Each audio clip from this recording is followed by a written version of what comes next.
중국의 시진핑 정부가 본격적으로 헝다그룹의 국유화 움직임을 나타내자 중국의 국가채무 논쟁이 일고 있습니다. 어제 우리나라에서도 내년도 슈퍼 예산안이 통과된 데 이어 특정 대선 후보가 빚을 내서라도 지원금을 더 주자라는 주장을 하면서 국가채무 논쟁이 거세지고 있는데요.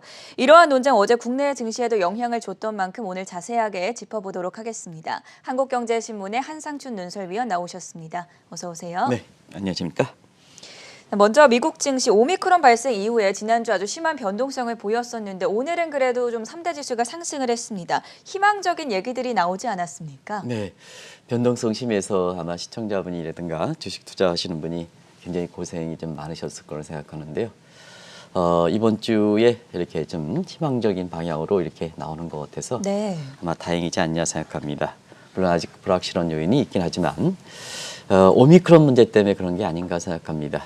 그래서 오미크론에 대해서는 지금 점차 실체가 좀 나타나는 것 같아요. 그래서 2주 후에 남아공에서 오미크론 첫 발생지니까 공식적인 보고서가 나올 거로 이렇게 봅니다는 대체로 지금은 그런 것 같습니다.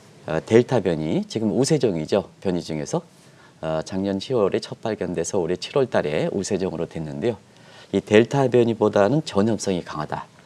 그리고 영향력은 미미하다. 감기 수준에 그친다. 이런 정도로 이렇게 알려지는 것 같습니다. 그럼에 따라서 각국의 경제라든가 증시적인 상황은 어느 쪽에 중점을 두느냐. 예를 들어서 전염성이 강한 게 중점을 두느냐. 영향력이 미미한 것에 중점을 두느냐에 따라서 방역 체제가 양분화되고 있다. 그래서 이 투 트랙으로 가고 있다. 이렇게 보시면 되겠는데요.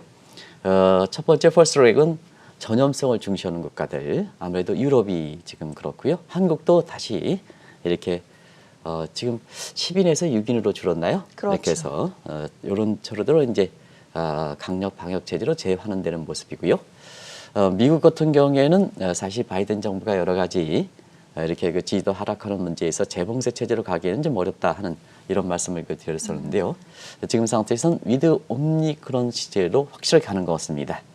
근데 아시겠습니다는 지금 월가에서는 오늘 주가가 3대 지수가 올라가고 특히 다우존스 지수가 가장 많이 올라갔지 않습니까? 네. 이런 거를 계기로 해서 월가의 시각은 오미크론이 오히려 구세주가 될 것이다. 그리고 종교적 색채를 띄워서 죄송합니다는 산타크로스 크리스마스에 굉장히 산타크로스의 선물이 될 것이다. 예. 이런 아주 지금 오미크론에 고생하는 점을 감안해 볼 때는 이 돈 문제는 그렇게 되겠느냐 하는 이 측면에서 있습니다는 월가에서는 그런 시각도 나오고 있다 하는 것이 오늘 3대 지수의 투자 심리를 좀 위험자산 쪽으로 이렇게 강하게 끌어올리면서 특히 다우존스 지수가 이렇게 강하게 올랐다 이렇게 볼 때 있습니다. 방금 언급해 주신 오미크론이 구세주가 될 것이다는 아마 모두가 바라고 있는 그런 시각이 아닐까 싶은데요. 어떤 배경에서 나온 얘기입니까? 네, 우리가 이제 코로나 바이러스 질병 문제 같은 경우에는 자꾸 네. 변이가 형성되지 않습니까? 그렇죠. 그래서 뭐 알파에서 쭉 해서 가고 있는 이런 그 체제가 이렇게 되고 있는데요. 그 넘어가는 게 이제 우세종이다 이렇게 해서 일주일에 한번 시청자분한테 뭐든지 바이러스가 나오면 맨 처음 진단이 나오고 그 다음에 관심 변이가 되고 그리고 이렇게 우려 변이가 되고 나중에 우세종이 되고 전 세계적으로 땐 판다믹이 선언된다 하는 절차를 좀 말씀드린 적이 있습니다. 오미크론은 사실 델타 변이는 작년 10월에 나와서 우세종이 이렇게 될 때까지는 이렇게 올해 7월까지 약 9개월 정도의 그 시간이 걸쳤습니다는 이 오미크론이 딱 나왔을 때 사실 진단 플러스 우려 변이 이런 상태에서 바로 3단계까지 넘어간 이 점을 좀 주목하실 필요가 있다 이렇게 말씀을 드렸는데요. 왜냐하면 그만큼 전염 속도가 빠르다는 의미입니다. 전염 속도가 빠르니까 이게 만약에 우세종이 된다. 확산이 돼서 우려종이 된다 하면 델타 변이보다 우세종이 되면 사실 이 우세종이 되는 부분에 영향력이 결과적으로 인간에 어떤 영향을 미치느냐 이 점이거든요. 네. 근데 델타 변이보다는 지금 상태에서 나온 거를 이렇게 보면 아직 다 공식적으로 나온 건 아닙니다는 감기 수준에 그치고 있지 않습니까?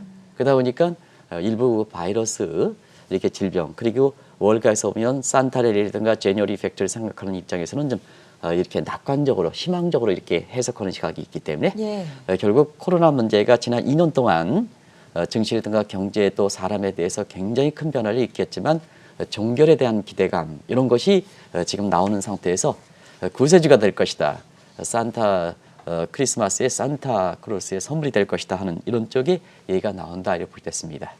보다 이렇게 시청자분들한테 이 문제를 좀 이렇게 중요할 것 같아서 바이러스 전문가들 분들한테 이렇게 우리가 신문을 만들면서 이 문제를 좀 얘기해 봤습니다.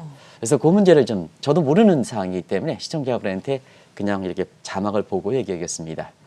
대부분 다 바이러스 전문가들은 왜 구세주가 될 것이다 하는 이 측면에서는 숙주와 바이러스 간의 코이볼루션 이론이라는 게 있다 그럽니다. 네. 요건 이제 제가 몰라서 전해드리겠습니다. 그러면 코이볼루션은 공지나 우리나라는 공지나 서로 이렇게 서로 돕고 돕는 이렇게 공지나 이론이라는 건 뭘까 하는 측면에서는 바이러스는 숙주인 인간이 숙주지 않습니까? 사람이 숙주니까 상호 진화적 과정을 거친다. 그래서 델타 변이 뭐 이렇게 해서 변이가 나타날 때 숙주가 강해서 바이러스가 강해서 숙주를 죽일 때는 결과적으로 어떻게 되겠습니까? 바이러스 죽겠습니까? 안 죽겠습니까? 같이 죽겠죠. 그래서 공진화라는 것은 숙주와 바이러스 간에 같이 간다. 그러면 델타 변이가 굉장히 무섭게 사람을 했다 하면 본인도 생결해서 여기서 본인도 바이러스가 되겠죠. 네. 문제가 됐다 하는 이 측면에서 다시 한번 변이를 일으킨다.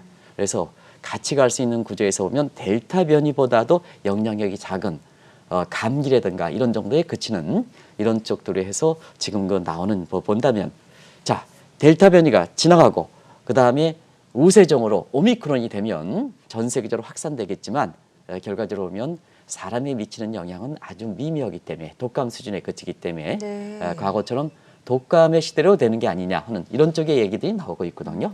그런 과정에서는 사실 독감이 지금 상태에서 보면 경제 뭐 재봉쇄라든가 이런 거 가져없이 인간과 같이 가는 체제 아니겠습니까? 이런 취지에서 보면 이렇게 오미크론이 오히려 이렇게 증시에서가 세계 경제 입장에서는 구세주가 될 것이다 이렇게 얘기가 나온다 이렇게 됐습니다. 요 코이볼루션 이론에 의해서.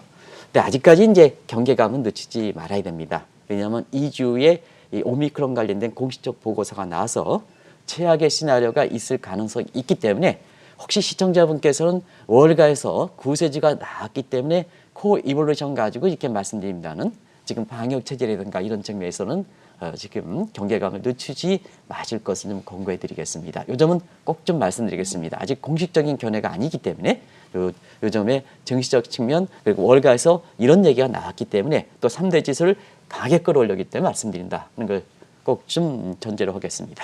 바이러스 전문가들의 의견을 참고해서 코이볼루션 공진화 이론에 대해서 저희가 잠시 설명을 드렸고요. 어제 이 시간에 이제 헝다그룹 사태가 막바지에 다다랐다라고 진단을 해드렸습니다. 중국의 시진핑 정부가 본격적으로 개입하기 시작하지 않았습니까? 네, 일부 유튜브에서 뭐 제2의 금융위기, 그 다음에 중국의 디폴트 얘기를 좀 많이 이렇게 얘기했는데 어제 네. 우리 방송을 통해서는 중국은 레버리지 비율이 낮고 글로벌 정도가 낮기 때문에 사실 중국은 사회주의 국가한테 디폴트가 가능성이 적고 그 다음에 금융위기 가능성도 적다. 그냥 금융위기 가능성이 희박하다. 글로벌 금융위기 가능성이 적다. 없다. 이렇게 이제 말씀드린 적이 네. 있습니다. 결과적으로 보면 어제 바로 중국에서 이렇게 보면 헝다그룹이 6일 날 어제죠. 6일 날 지금 달러 부채 이자는 갚지 못한 거로 나오고 있는데요. 이게 좀 갚지 못했다 하더라도 30일간 유예 기간을 설정하거든요. 그래서 아직 실체는 나오진 않는 것 같습니다. 근데 이제 국제금융시장에 지금 시청자분이 어제 8천억 정도 이렇게 달러 표시 이자에 대해서 돌아온 부분에 대해서 여러 가지 대차 관계를 이렇게 이용해서 이렇게 보면 갚지를 못한 것 같습니다. 결국 국가가 개입하게 되는 거거든요. 그래서 어제에 이렇게 지금까지 달러 이자 부채만 이렇게 갖고 연명했는데요. 어제 부분에서는 테크니컬 디폴트에 빠지면서 중국의 시진핑 정부가 개입하는 거다 이렇게 볼 때 있습니다. 두 가지 나오는 거죠. 일단 이제 전담부서가 생기는 거죠, 시청자 여러분. 그래서 전담부서가 리스크관리위원회가 설치한 거다. 다음 자막이 나오겠습니다. 리스크관리위원회가 설치되는 거다 이렇게 됐습니다. 그리고 리스크관리에 설치하면 가장 중요한 게 크레딧 크런치 문제가 발생하지 않습니까? 이게 이제 딱 해서 관리하면 이자 갚지 못한다 이러다 보니까 자 기존에 팔던 거 다 팔아가지고 지금 이자 못 갚는다 이렇게 하면 결국 국가가 개입하니까 유동성 문제가 들어가는 거죠. 그래서 어제 대출금리를 특별히 경기적 측면이라든가 이런 측면에 내수 이제 쌍순환 전략이라든가 이런 측면에서 보면 굳이 대출금리, 기준금리에 해당되는 대출금리를 내릴 필요는 없는데요. 느닷없이 예고도 없이 0.5%포인트 인하했던 것이 바로 그렇고, 그다음에 아직까지 공식적으로 이렇게 나오지는 않았습니다는 약 우리 돈으로 지금 아까 우리 캐서분께서 한 1조 2천억 정도 유동성을 공급하겠다는 얘기가 나오는 거죠. 그런 조치가 지금 들어가는 거다 이렇게 됐습니다. 결과적으로 보면 모든 위기는 사실 그 비용을 치러야 됩니다. 그래서 리먼 사태 것처럼 미국은 다른 나라의 글로벌 비중이 높고 레버리지 비용이 높은 것을 한국이라든가 그 다음에 중국에 이렇게 전가시켰는데, 중국은 요 비율이 낮다 보니까 안 와야 되거든요. 국가 안 와야 됩니다. 그러다 보니까 자연스럽게 여기에 헝다그룹의 사태에 따라서 들어가는 비용을 국가에 부담한다면 중국의 국가 채무가 좀 증대하지 않겠느냐 하는 측면에서 국제사회에서 보면 국가 채무, 중개 국가 채무 문제가 오랜만에 다시 거론됐던 것도 바로 그런 측면이다 이렇게 됐습니다. 중국은 국가 채무가 GDP 대비해서 300%가 넘습니다. 세계 최고 수준입니다.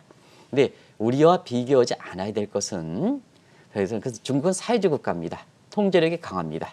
통제력이 강하기 때문에 사회주의 국가에서 국가 채무가 300% 세계 최고 수준이 높다 해서 바로 디폴트라든가 국가 채무 위기로 이렇게 연장하는 것은 이렇게 시각이 민주주의와는 다르다 하는 것을 꼭 좀 말씀드리겠습니다. 중국뿐만이 아니라 국내에서도 지금 국가 채무 논쟁이 좀 활발해지고 있는데, 잠시 수면 아래로 가라앉았었던 국가 채무 논쟁이 왜 다시 떠오른 것인지 그 이유도 짚어주시죠. 일단 그 국가 채무 논쟁을 자꾸 이렇게 국민들이 이렇게 잊어버릴 만하면, 그것도 뭐 대통령 후보든 어떤 이렇게 그래서 국민이 뽑아준 사람들에 의해서 본인의 이익과 관계에서 이렇게 논쟁이 이러는 것은 국력 낭비다 하는 것을 말씀드리겠습니다.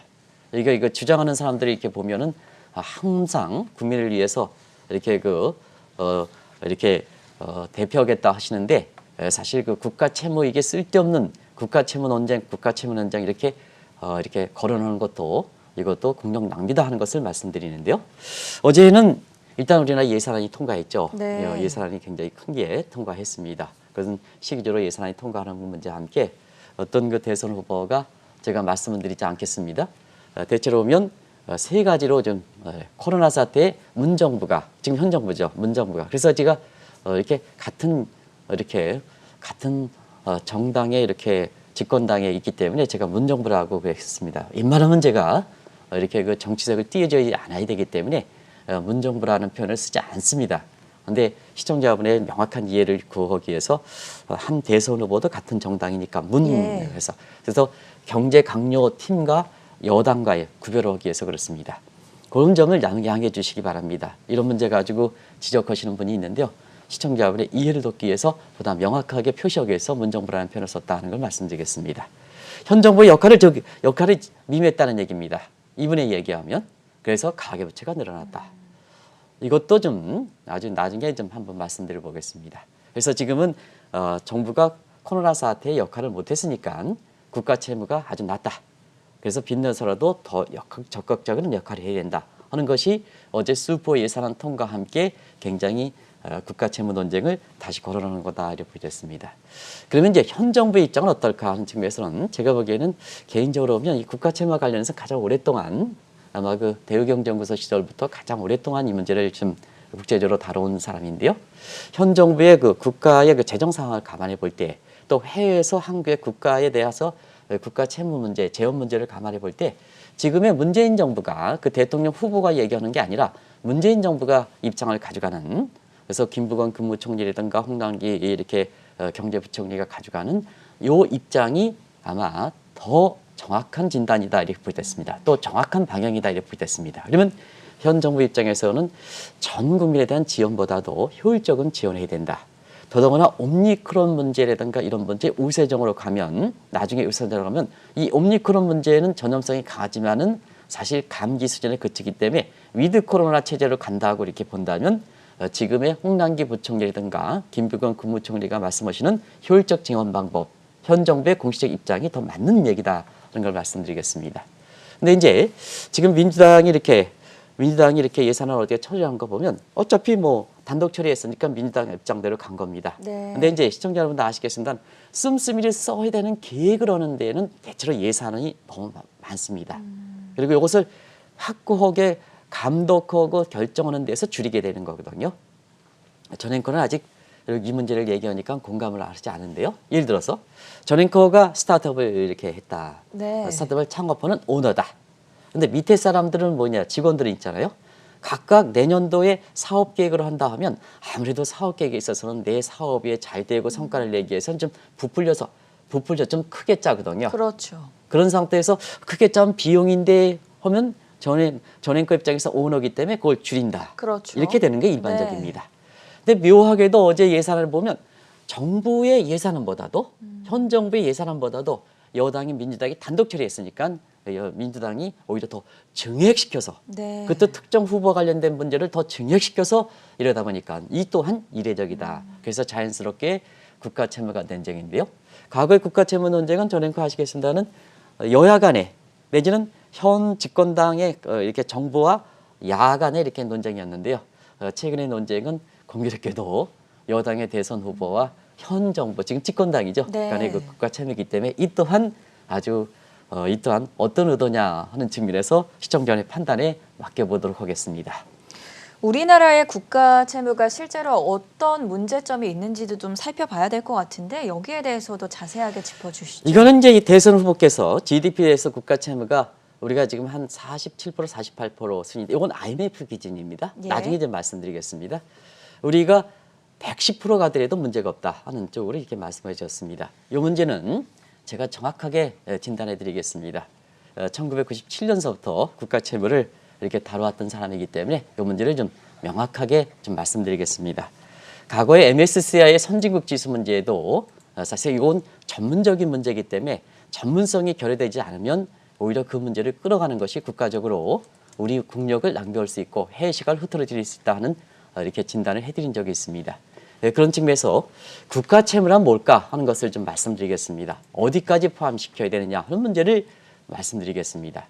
일단 한번 말씀드렸다시피 다시 한번 이렇게 논리를 하기 위해서 잠시 말씀드리면 협의의 개념, 광의의 개념, 채광의 개념. 이건 뭐냐면 법학을 공부하신 분들은 법률 개념, 광의 개념, 채광의 개념이라는 게 있습니다. 뭐 소수들, 다수들도 있지만 이렇게 해서 그래서 좁은 개념, 그보다 넓은 개념, 아주 가장 넓은 개념 이렇게 네. 이제 보시면 되겠는데요. 우리 같은 경우에는 이 차이를 좀 잠시 말씀드릴게요. 한번 기억을 하시겠습니다는 다시 한번 협의는 중앙정부와 지방정부, 그리고 채무도 지금 발생한 채무. 요건 이제 현실적 채무라고 합니다. 네. 그리고 광의는 똑같은 개념이 있는데요. 공기업. 근데 전 앵커 우리 공기업 많습니까? 적습니까? 많죠. 아주 많죠. 현 정부 들어와서 더 많이 했습니다. 네. 그리고 여기 광의의 개념은 중앙정부, 지방정부, 공기업, 현실적 채무, 발생한 채무. 그러면 이제 채광의 개념을 한번 보겠습니다. 채광의 개념은 준정부기관까지 포함해서 지방정부, 중앙정부, 공기업, 준정부기관. 여기는 이제 연금이라든가 다 포함되겠습니다. 그리고 채무, 부채 개념도 현실적 채무와 앞으로 발생할 채무, 묵시적 채무, 예비적 채무. 요건 뭐냐면 헝다그릇 것처럼 사실상 자산이 많다 하더라도 일반 신용이 문제가 생기면 그 자산 가치를 떨어뜨려 팔아야 되거든요. 그 문제를 한번 어제 대선 후보께서 이 문제를 한번 보겠습니다. 신용도가 떨어지면 내가 건물 가격이 지금 상태에서 400억이라고 하더라도 내 신용도가 떨어진다면 이게 뭐냐? 팔 때는 후려쳐 팔아야 됩니다. 그걸 좀 말씀드리는 네. 겁니다. 이게 묵시적 채무다 이렇게 보겠습니다. 이런 건 이제 포함해서 한번 보겠습니다. IMF는 협의의 개념입니다. 우리가 얘기하는 말, 아베의 개념은 협의, 중앙정부, 지방정부의 현실적 채무입니다. 이 비율을 볼 때는 2010년 문재인 정부 출범하기 전에 GDP 36%인데요. 올해는 한 52% 정도 가고 있습니다.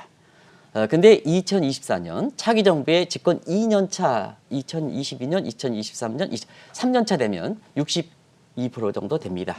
요건 이제 IMF의 적정 수준인 60%보다 높기 때문에 위험수에 대달하는 겁니다. 위험수에. 그리고 우리 국가 채무 속도는 세계에서 1위라는 것은 뭐 다들 알릴 거로 이렇게 보죠. 근데 요 문제입니다. 62% 정도가 수준이 대선 후보가 주장했던 100%보다 낮다. 110%는 낮다. 그 정도 끌어올려도 줘야 된다. 이런데요. 우리가 어디에 포함되느냐 하는 것을 좀 말씀드리겠습니다. 우리는 신흥국에 포함됩니다. 요건 국가 채무는 포트폴리오 문제이기 때문에 IMF의 선진국 개념에 IMF의 기준에서 보면 우리가 선진국 개념이냐? 요 국가 채무는 포트폴리오 개념입니다. 포트폴리오 개념이기 때문에 MSCI 지수에 우리의 그 지수 보면 신흥국이지 않습니까? 그래서 뭐냐? 우리가 60% 기준을 적용한다. 60% 기준을 적용할 때는 일단 110%보다 낮기 때문에 우리가 써야 된다. 이거 참 잘못되어 있다는 것을 꼭 좀 말씀드리겠습니다. 네. 우리가 보면 차기 정부의 집권 3년 차에 가서 우리가 국가 채무 더 쓰지 않고 국가 채무에 노력을 하지 않을 때는 위험성에 벗어난다. 위험성에 벗어난다. 그래서 국가 채무 증가 속도를 이게 굉장히 주목해서 보는 겁니다. 그 대선 후보한테 꼭 좀 말씀드리겠습니다. 그리고 모든 국민에 이렇게 지원금을 줄 때는 지금 적자국채 발행할 수밖에 없습니다. 그래서 네. 홍남기 부총리를 된 건데요. 자, 그때 지금 이제 그만두신 거로 이렇게 알고 있습니다. 근데 11월 달에 우리 방송을 통해서 그때 그 사회적 기초 자산할 때 최백은 건대 교수님이 있는데요. 자, 지금은 금리가 올라가지 않습니까? 테이퍼링. 금리가 올라가지 않습니까? 채권 가격이 떨어지니까 민간에서 그 국채를 사겠습니까? 안 사겠습니까? 안 사죠? 네. 그러다 보니까 최 교수 입장에서 보면 한국은행에서 적극적 역할을 해야 된다. 자, 시청자 여러분, 적자고치에 반응할 때 금리가 올라가 우리 국고채 금리 올라가지 않습니까? 채권 가격 떨어져 누가 민간에서 후유하겠습니까? 저거 강제로 인수하지 않으면 이렇게 국민의 돈 가지고 금융사의 돈도 국민의 돈 아니겠습니까? 국민의 돈 가지고 어떻게 투자하겠습니까? 가격이 떨어지는데. 그러다 보니까 한국은행 인수해야 된다 하는 입장에 소위 반드 모니티제이션 이 얘기가 나왔었던 거고요. 이런 과정에서 또 하나의 국가 채무 논쟁과 함께 반드 모니티제이션 부채 화폐 논쟁 이런 것도 심심치 않게 거론된 것도 바로 그렇다. 그래서 우리는 국가 채무 논쟁 이거로 해외에서 가장 민감하게 보는 반드 모니티제이션 네. 부채 화폐 문제. 그러면 중앙은행이 정부의 신여, 여당의 신여가 된다는 얘기입니다. 독립성과 안정성이 떨어지는 문제. 그래서 뭐냐? 발권 기능을 갖고 있는 게 정치적으로 독립화하고 중립성되지 않으면 그 문제는 뭐냐? 여러분, 그게 민주주의 체제냐, 시장경제 체제냐 하는 것은 시청자의 판단에 맡기겠습니다. 그게 민감 문제다 이렇게 보여졌습니다. 그걸 좀 말씀드리겠습니다. 이렇게 국가 채무 논쟁이 일어날 때마다 단골로 등장하는 게 바로 부채 화폐화인데요. 과거 사례를 볼 때 어느 때 저희가 이용을 하는 겁니까? 번드 모니티제이션은 중앙은행의 신여화되기 때문에 굉장히 네. 아주 위험한 아주 위험한 그것도 아주 위험한 상에 쓰는 거죠. 예. 대체로 보면 미국에서 한 번 정도 이렇게 쓰다가 최근에 논의된 적도 있긴 한데요. 현대통화란자에 의해서 모던 머니터리 세어리 해가지고 옛날에 이전에 그 밀턴 프리드만 같은 네. 이런 거시경제의 그런 마이터리스트랑 비교해서 머던이랑 붙었어 이렇게 보시면 되겠습니다. 그래서 그걸 좀 쓰겠습니다. 일단 시기적으로 보면 부채 화폐 문제는 2차 세계대전 같은 사실 국민의 재원 기준이 전비를 국가의 안보를 있지 않습니까? 국가의 안보에서 국가의 3대 요소는 뭐냐? 국토가 중요하고 인구가 중요하고 그 다음에 주권이 중요하지 않습니까? 그죠? 근데 국토가 없으면 조국을 버리니까 국고 지키기 위해서는 뭐냐? 쓰는 거죠. 그래서 뭐냐? 그때 국민들이 낼 수 있는 돈이 없다 보니까 정부가 재정 인플레를 발생시켜 전쟁 인플레를 발생시켜 그게 번드 모니티제이션이다 이렇게 보게 됐습니다. 그래서 그런 것은 굉장히 어려울 때 아주 국가가 이렇게 전복당할 위기가 있을 때 안보를 보장하기 위해서 이걸 사용하는 거다. 그래서 뭐냐? 번드 모니티제이에서 이주열 총재도 강하게 반대 입장을 분명히 했다 이렇게 보게 됐습니다. 이 번드 모니티제이션에서 주장하는 이렇게 사람들 같은 경우에는 한번 이 문제를 좀 굉장히 주목하실 필요가 있다는 걸 말씀드리고요. 쉽게 논쟁하는 건 아니다 이렇게 보게 됐습니다. 그리고 최근의 유행처럼 번드 모니티제이션을 주장하는 사람들이 빈대서 더 쓰자 하는 것이 모던 모니터리 시어리입니다. 현대통화입니다. 네. 근데 현대통화라는데도 전제 조건이 있습니다. 전제 조건 한번 보겠습니다. 꼭 상환 능력을 전제로 합니다. 꼭 상환 능력을 전제로 합니다. 현대 모니터리 시어리에 보면 지금 금리가 저금리이기 때문에 자 저금리일 때는 결과적으로 보면 상환 능력 지금 경제 성장률을 따져본다면 항상 차익 금리가 경제 성장률 낮을 때를 전제로 해서 빚내서 쓰자라는 얘기입니다. 근데 우리 같은 경우는 한번 보겠습니다. 얘기를 할게요. 시청자 여러분. 자, 3분기 성장 1.2%입니다. 미국식 방식으로 정기비 연율을 할 때 지금 0.3%니까 에스테리크 4승 때려 1.2%입니다. 지금 차익 금리 아이고 신용도가 떨어진 이런 사람들 제어하더라도 우리 평균적으로 보면 가장 낮게 3% 정도로 보면 이미 우리는 잠재 성장률이 0% 떨어지는 문제 관계없이 우리는 뭐냐 이게 번드 모니티제이션을 주장하면 안 되는 겁니다. 여당 국회의원분들 꼭 좀 슈퍼 예산을 편성할 때 꼭 좀 이 문제를 좀 보시면 됩니다. 그리고 이 앨런 젠간의 빅 액트 문제 액트 문제도 항상 뭐냐 비상환 능력을 전제로 한다는 걸 꼭 좀 말씀드리겠습니다. 그래서 항상 비상환 문제를 전제로 한다는 것을 꼭 좀 말씀드리겠어요. 그래서 평균 재정 준칙제라고 있는데요. 평균 물가제와 마찬가지로 물가 성장률이 2% 설정할 때 낮으면 자 인플레가 올라가도 괜찮다 하는 입장이죠. 근데 평균적으로 보는데 우리는 지금처럼 땅이 저물러지지 않을 때 인플레가 뭐냐 파월의장도 5월달 그다음에 10월달까지 인플레가 일시적이라고 그러지 않습니까? 네. 근데 지금은 뭐냐 광범위하다 이러지 않습니까?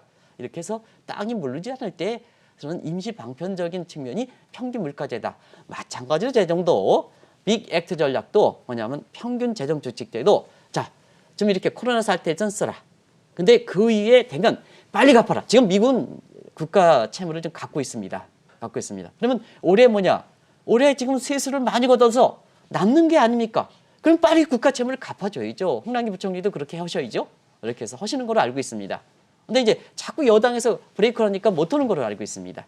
그래서 국가 채무는 가장 좋을 때 먼저 갚는 겁니다. 먼저 갚는 겁니다. 그런 것을 좀 꼭 좀 염두에 두시기 바랍니다. 여기서 문제는 부채 화폐화를 통해서 전 국민에게 지원금을 줄 경우에 과연 경제적인 효과가 얼마나 될 것인가 이 부분 아니겠습니까? 지원금을 줘서 네. 경제 효과가 있어야 경제가 살아나고 재정 수입이 증가해서 결과적으로면 국가 채무를 줄일 수 있지 않습니까? 그죠? 지원금을 낼 때 국민들이 겸하면 국민이 네. 되돌아간다는 아니겠습니까? 그게 조세 국민의 환원의 법칙입니다. 국가에서 걷어들이면 조세라는 것은 국민한테 반드시 혜택을 줘야 되거든요. 그렇죠. 조세 환원의 법칙이거든요. 네. 그런 과정에서 국가가 걷는데 국민이 어떻게 혜택을 돌아갈 것이다. 이 얘기는 한 번도 없지 않습니까? 이 얘기는 어디 않습니까? 당신의 표를 위해서 그럽니까? 국민에게 되돌아가는 게 조세의 기본 원칙 아닙니까? 기본 원칙입니까? 그런 각도에서 보는 것입니다. 그런 과정에서 보면 자 지금 이제 결국 슈퍼에서라도 뭐든지 해서 자 돈을 뭐 거둘 때는 더 얻었으니까 적자국채 발행한다면 어떠냐? 국민들한테 경기부양 효과가 있느냐? 자 한번 보겠습니다. 요게 크라우딩 앞에 또 구축 효과라는 게 있습니다. 적자국채 발행. 그러면 시장금리 올라가죠? 자 채권시장에서 적자국채 발행하면 공급 물량이 증가하죠? 전앵커. 그죠? 네. 네. 공급 물량이면 채권 가격이 떨어지죠? 반별 관계에 있는 금리가 올라갑니까? 그렇죠. 올라가죠. 그럼 금리 올라가면 지금 정책적으로 보면 테이퍼링이라든가 뭔가 있게 추진하면서 금리 에스컬레이트, 금리가 더 상승하면 소비라든가 투자는 떨어지지 않습니까? 그러면 정부 차원에서 적자국채를 발행해서 정부의 재원을 증대시켜서 지원금이라도 뭐 늘리더라도 민간 차원에서 금리가 올라가니까 저 가뜩이나 가계부채가 많은 상태에서는 어떻게 하겠습니까? 기업들 뭐냐 투자 줄이고 소비 줄이죠. 그럼 전체 서메이션 한번 보겠습니다. 공공유치는 증대하더라도 민간 차원의 금리가 올라가서 민간 사이드 수요가 줄으니까 서메이션 늘어나지 않죠. 구축한다. 예. 구축한다. 그래서 경기부양 효과가 크지 않다는 것을 좀 말씀을 드리고요. 또 한 가지는 자 그러면 한번 보겠습니다. 이번에 미국에서 그렇죠. 미국에서 그러면 자 미국에서 바이든 정부가 지금 지원금 안 주려고 합니다. 왜 안 주느냐? 지원금을 줬더니 씁니까? 써 이제 경기가 회복되는데 미래가 불확실하니까 저축률이 6%에서 13% 20% 올라가지 않습니까? 그렇죠. 미래가 불확실하니까. 네. 우리가 밀턴 프리드만의 항상소득 가설 좀 어려운 얘기를 하겠습니다는 임시소득은 소비로 연결되지 않습니다. 항상 항상소 내 익스펙테이션에 라이프 엑스펜디스에서 여기에 내 소득이 안정적으로 증가한다 이렇게 확신이 들을 때 소비가 되는 겁니다. 네. 이게 이제 항상소득 가설이거든요. 이번에 미국도 막 지원금 준대. 이거 쓸 거로 생각했는데 안 쓰거든요. 그다음에 오히려 부작용이죠. 자 지원금 주는데 내가 부도 내역은 왜 가? 안 간다는 얘기죠. 지금 우리가 미국의 공급난이 그렇지 않습니까? 그게 코브라 효과죠. 코브라일 거죠. 네. 그러다 보니까 뭐냐 항상 그렇습니다. 그런 상태에서 꼭 좀 이 국가 채무 논쟁할 때 누구를 비난하고 그런 게 아닙니다. 뭐 여당 후보도 쓴다 그리고 야당 후보도 쓴다 그러는 거 아니니까 똑같이 해당되는 겁니다. 이런 상태에서 좀 이렇게 국민한테 가장 민감한 사항은 좀 전문성을 갖고 좀 얘기하달라는 말씀을 드리겠습니다. 저 또한 이 문제를 얘기할 때 그 어느 주제보다도 국민의 민감한 문제이기 때문에 가장 시간을 많이 들여서 말씀을 드립니다. 제가 이 국가채무 문제 관련해서는 대우경제에서 30년 동안 이거 해오는 사람입니다.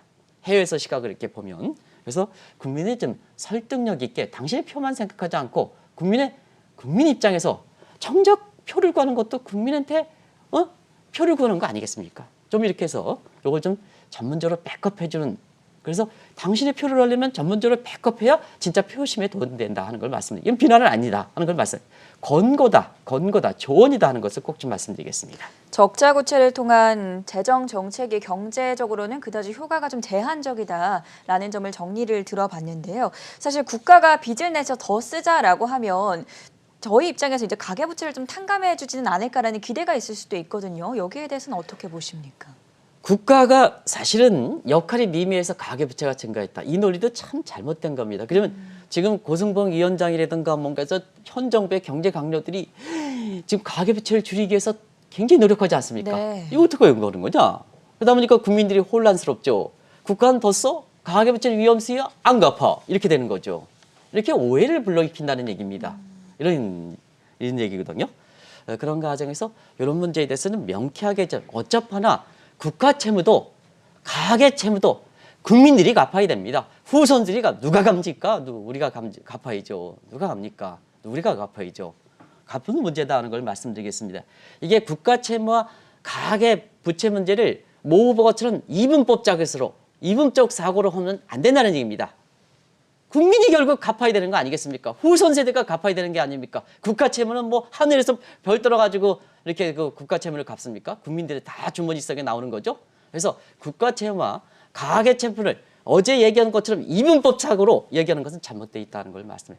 똑같이 우리 문제다. 똑같이 우리 문제다 하는 걸 말씀드리겠습니다. 그리고 말씀드리면 자, 우리 잠재 성장률 0%입니다. 지금 불쌍할 능력이 떨어졌다. 이렇게 이제 보시면 되겠습니다. 그래서 우리 것처럼 외환위기 명예가 있는 상태에선 여기에 외환위기 명예다 만약에 혹시나 디폴트 문제 이런 거 하면 이게 옛날 30년, 40년 우리 저 보면 경제학 책에 한국은 국가부도도 된 국가고 그다음 외환위기도 발생한 국가다 하는 스티그마 이펙트 낙인 효과가 있는 겁니다. 그게 대대로 우리 국민 후손 세대 역사에 불명예가 되는 거다라는 것을 꼭 좀 말씀드리겠습니다. 네, 오늘은 최근 정치권에서 불거지고 있는 국가 채무 논쟁에 대해서 다양한 방면으로 분석 내용 깊이 있는 진단 들어봤고요. 지금까지 한국경제신문의 한상춘 논설위원과 함께했습니다. 고맙습니다. 네, 고맙습니다.